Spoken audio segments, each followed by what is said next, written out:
Assalamualaikum warahmatullahi wabarakatuh. Apa kabar anak-anak semuanya hari ini?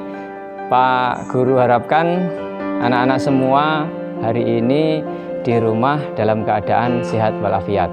Walaupun negara kita saat ini masih belum selesai menghadapi masalah yang sangat berat, yaitu virus corona.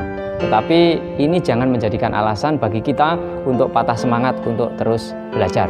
Oleh karena itu, pada hari ini anak-anak sekalian, saya akan mengajari kalian atau kita akan meneruskan materi pelajaran prakarya kita, yaitu tentang budidaya tanaman. Nah, oleh karena itu untuk saat ini saya akan memberi contoh bagaimana cara kita membudidayakan tanaman, khususnya adalah tanaman hias. Nah, seperti kita ketahui bahwasanya tanaman hias ini bisa kita jadikan sebagai tanaman untuk menghiasi rumah kita, sehingga rumah kita akan terasa asri, akan terasa indah, dan siapa saja atau bahkan kita sendiri akan sangat kerasan berada di rumah. Nah, oleh karena itu mari kita ikuti video saya berikut ini.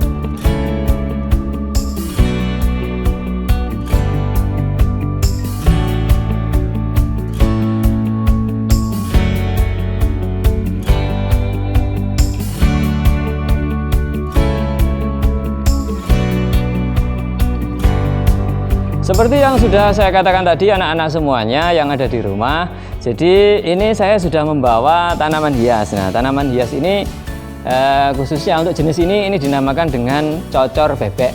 Mungkin kalian semua sudah banyak yang tahu, jadi tanaman hias ini dinamakan dengan tanaman cocor bebek. Nah, untuk perkembangbiakan pada tanaman hias cocor bebek ini sangat mudah sekali. Untuk tanaman cocor bebek atau tanaman hias cocor bebek, jadi bisa kita lihat seperti ini. Nah, ini merupakan tanaman cocor bebek, di mana tanaman cocor bebek ini bisa kita gunakan sebagai tanaman hias. Nah, untuk perkembangbiakannya bisa kita lihat. Jadi tanaman cocor bebek ini berkembang biak secara adventif atau dengan tunas daun. Nah, sebagai contohnya adalah seperti ini. Jadi nanti kalian, anak-anak sekalian, kalian di rumah nanti bisa mengembangbiakan untuk tanaman hias. Sebagai salah satu contohnya ini adalah tanaman cocor bebek. Jadi contohnya adalah seperti ini. Nah, jadi ini adalah tunas daun, di mana tunas daun ini bisa kita kembangkan, bisa kita kembangbiakan menjadi individu baru. Hal pertama yang perlu kita persiapkan untuk menanam tanaman hias, terutama ini yang ada di belakang saya ini, yaitu tanaman hias cocor bebek. Nah, saya harapkan kalian semua di rumah nanti bisa untuk meniru saya, yaitu menanam ini cocor bebek kalau memang ada. Kalau tidak ada bisa menanam jenis tanaman hias yang lain. Nah, terutama tanaman hias yang kita letakkan di dalam pot ini. Nah, jadi pertama yang perlu kita persiapkan, kita bisa mempersiapkan pot. Nah, pot-pot seperti ini, kalau tidak ada pot yang seperti ini, mungkin kalian di rumah juga bisa menggunakan media yang lain lah, mungkin polybag. Kalau tidak ada polybag, paling ya kalau tidak ada ya silahkan dicari apa saja, mungkin karung-karung bekas bisa juga kita gunakan sebagai media untuk tanam. Nah, hal yang pertama yang perlu kita persiapkan, pertama adalah potnya. Nah, kalau ada pot, kita persiapkan pot. Kalau tidak ada, nanti juga kita bisa polybag atau apalah mungkin bekas kaleng-kaleng cat dan lain sebagainya, itu bisa juga kita manfaatkan. Kemudian hal yang kedua adalah media tanam. Nah, jadi media tanam seperti ini kalian bisa menggunakan media tanam. Biasanya kalau menurut standar pertanian ya, di standar budidaya, khususnya budidaya tanaman di dalam pot, untuk media tanah ya, media ini berupa tanah dicampuri dengan pupuk kandang, atau juga bisa dicampuri juga dengan yang namanya biasanya kokopit. Nah, apa itu kokopit? Kokopit itu adalah sabut kelapa. Jadi serbuknya sabut kelapa itu dinamakan dengan kokopit. Itu sangat bagus sekali digunakan sebagai media tanam, terutama tanaman-tanaman di dalam pot. Tapi bagi anak-anak sekalian, kalau kalian misalnya di rumah tidak ada itu, ya cukup bisa kalian gunakan tanah, asalkan tanah yang bagus. Tanah yang bagus itu apa? Tanah yang bagus itu adalah tanah yang berasal dari, kalau dalam bahasa pertanian itu dinamakan dengan topsoil. Topsoil itu adalah tanah lapisan atas atau tanah humus. Ini bisa kita dapatkan, mungkin kalian bisa di rumah misalnya ada pohon-pohon bambu. Lah di bawah pohon bambu itu merupakan media tanah yang paling baik untuk digunakan dalam budidaya. Kemudian dicampur dengan pupuk kandang. Nah, misalnya kalian di rumah punya ternak. Nah, di situ mungkin ada kotoran-kotoran ternak yang sudah lama, asalkan yang sudah lama, jangan yang masih baru. Kalau yang sudah lama ini merupakan pupuk kandang yang sudah terfermentasi, artinya sudah terurai dan mengandung banyak unsur-unsur hara yang digunakan atau yang diperlukan oleh tanaman. Kemudian bagaimana langkah selanjutnya untuk budidaya ini? Setelah media tanam ini sudah kita siapkan, maka untuk selanjutnya kalian bisa mengambil ini.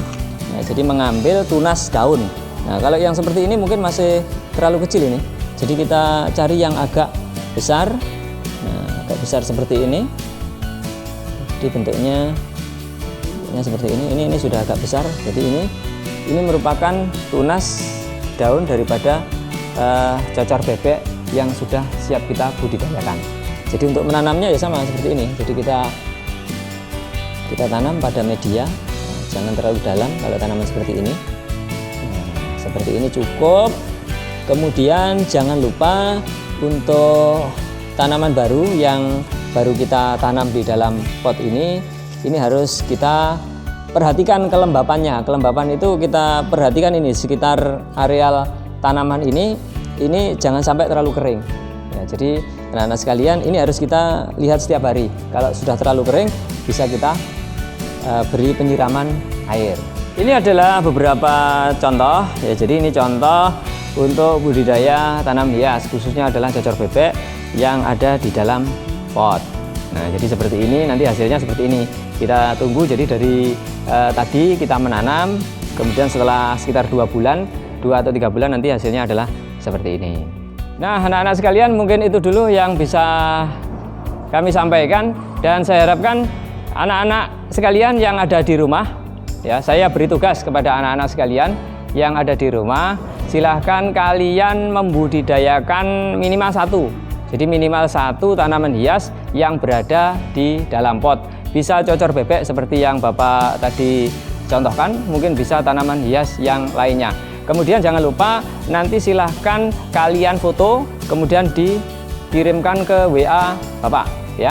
Jadi sekali lagi silahkan kalian beri contoh, ya. Kalian harus membuat 1 contoh budidaya untuk tanaman hias di dalam pot. Kemudian nanti silahkan kalian foto dan silahkan kalian kirimkan, ya. Setelah difoto dikirimkan ke Bapak, ya, ke saya. Kemudian nomor WA saya adalah seperti di bawah ini. Mungkin itu dulu yang bisa saya sampaikan. Semoga apa yang Bapak sampaikan sedikit tadi bisa bermanfaat bagi kita semua, terutama bagi kalian semua yang ada di rumah. Dan saya tunggu, ya, saya tunggu untuk kiriman fotonya. Dan terima kasih atas perhatiannya. Assalamualaikum warahmatullahi wabarakatuh.